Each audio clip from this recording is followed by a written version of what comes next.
বুঝছি, মাসুদ আর মিনুর স্বামী স্ত্রীর অধিকার আদায় করতে আসছেন। হ্যাঁ, কিন্তু তার আগে বলেন, মিনুর সঙ্গে আপনার কিসের সম্পর্ক? মিনু আমার বোন, হ্যাঁ?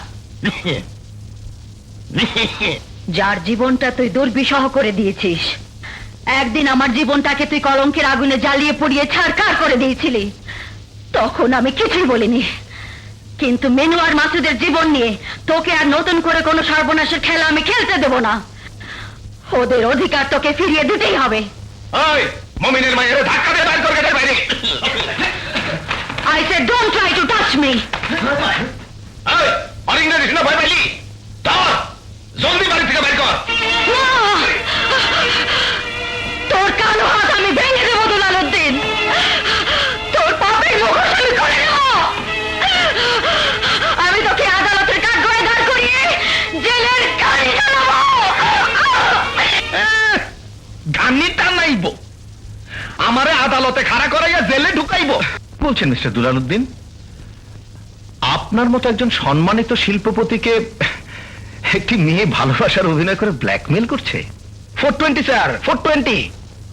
এইটা ওর ব্যবসা। আমারে ফান্দে ফেলাইয়া টাকা পয়সা সোনা দানা লইয়া ফুটে গেছে।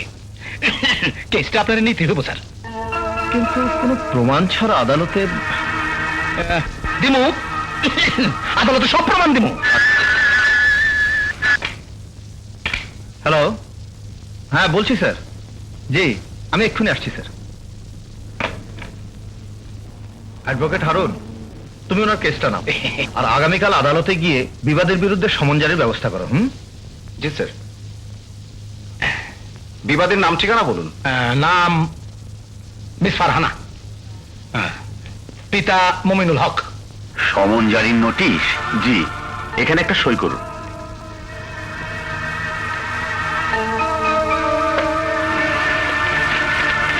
আমার লতার বিরুদ্ধে কে মামলা দায়ের করেছে? হ্যাঁ, দুলালউদ্দিন। কি বললে বাবা? হ্যাঁ মা, হ্যাঁ, ওই শয়তান দুলালউদ্দিন তোর নামে আদালতে প্রতারণার মামলা দায়ের করেছে। আগামীকাল তোকে জজ কোর্টে হাজির হতে হবে। তুই তো স্বামীকে সব খুলে বল মা। না বাবা, না। মামুনকে এই কথা বললে আমার কলঙ্কের বোঝা আরো বেড়ে যাবে।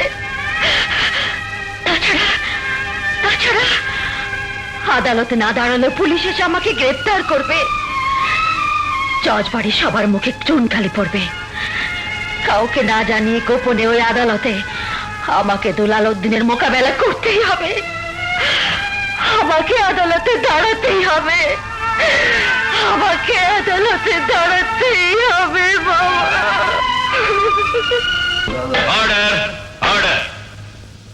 বিবাদীর আটকাদেশ নাকচ করার ব্যাপারে বিবাদী পক্ষের ডিফেন্স লয়ারের দৃষ্টি আকর্ষণ করছি।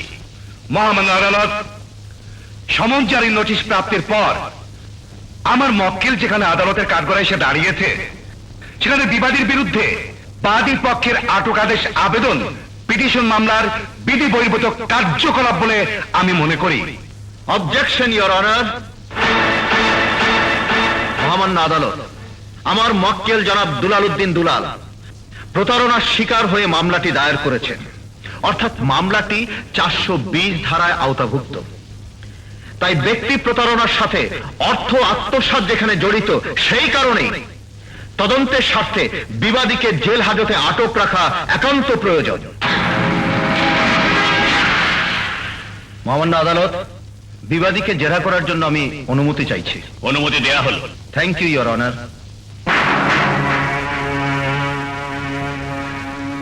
আচ্ছা মিস ফারহানা, এই বোরখাটা আপনি কতদিন থেকে ব্যবহার করছেন?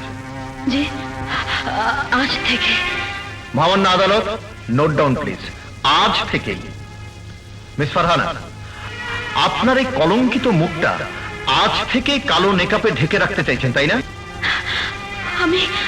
আমি কোনো কলঙ্ক করিনি। হ্যাঁ হ্যাঁ, আপনি কলঙ্ক করেছেন, আর এমন কলঙ্ক করেছেন যে আমার মক্কেল জনাব দুলালউদ্দিন দুলালের সামনে এই আদালতে আপনি মুখ দেখাতে পারছেন না। I object your honour. আমার মক্কেল কোনো কলঙ্ক বা কোনো প্রতারণা করেছে কিনা তা প্রমাণ না হওয়া পর্যন্ত আমার প্রতিপক্ষ বন্ধু আমার মক্কেলের সম্মানে আঘাত দিয়ে কথা বলতে পারেন না your honour. Your objection is overruled.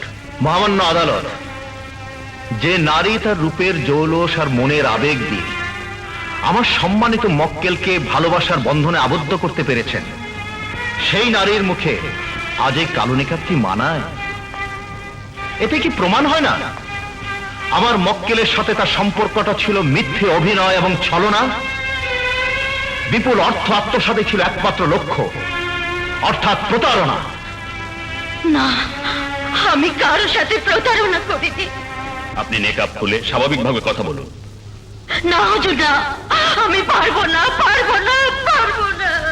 কালো নেকাব দিয়ে পাপের মুখ কোনোদিন ঢেকে রাখা যায় না মিস ফারহানা। আপনার এই কালো নেকাব খুলে আমার মক্কেলের দিকে একবার তাকিয়ে বলুন, কেন তার সাথে মিথ্যে ভালোবাসার অভিনয় করেছেন, কেন তার সাথে প্রতারণা করেছেন? জবাব দিন, চুপ করে থাকবেন না। বলুন, বলুন কেন তার লক্ষ লক্ষ টাকা আত্মসাৎ করেছেন? মিথ্যে, মিথ্যে, সব মিথ্যে।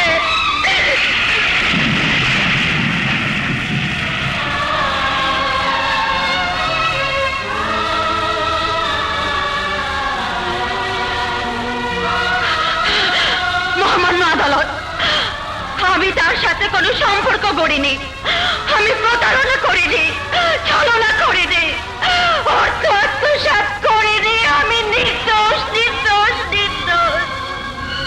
একটা কথা মনে রাখিস মামুন, আপন পর ব্যক্তি স্বার্থকে ত্যাগ করে তোর মক্কেলকে আইনের ধারায় জিতিয়ে দেয় হবে তোর আইনজীবী পেশার মূল লক্ষ্য।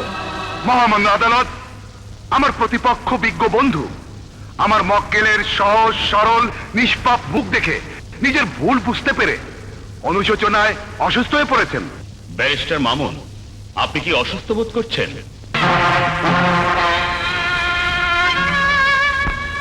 Yes your honour. আদালত আজ মুলতবি করার জন্য আমি প্রার্থনা করছি। প্রতারণা মামলার সুষ্ঠু নিষ্পত্তি এবং ন্যায় বিচারের স্বার্থে বাদী পক্ষের আটকাদেশ নাকচ করা হলো। আগামী 20শে ডিসেম্বর বাদী বিবাদী পক্ষের জেরার দিন ধার্য করে আজকের আদালত এখানেই মুলতবি ঘোষণা করছি।